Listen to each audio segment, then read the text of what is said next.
Hello guys, আজকের যে ওয়েদারটা আছে খুব অসাম একটা ওয়েদার, সুন্দর একটা লোকেশনে আমরা আছি। তো এখন শুট গাইজ ফাইনালি শুট শেষ হয়ে গেছে। আর শুট শেষ হওয়ার কারণে ভিডিও তো এন্ডিং হয়ে গেছে, থাম্বনেলের ছবি তোলার জন্য যে যার মতো পোজ দিচ্ছে, ওধারে ক্যামেরাম্যান আছে। আর আমাদের তো পোজ দেওয়া হয়ে গেছে, সেই জন্য আমরা একটু আড্ডা দিচ্ছি।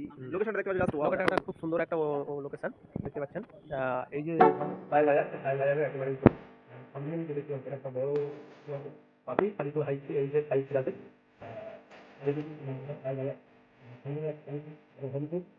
প্রাথমিক অবস্থায় বেলায় বাইরের লোকেশনটা একটু দেখায়, বেশ সুন্দর একটা ওয়েদার।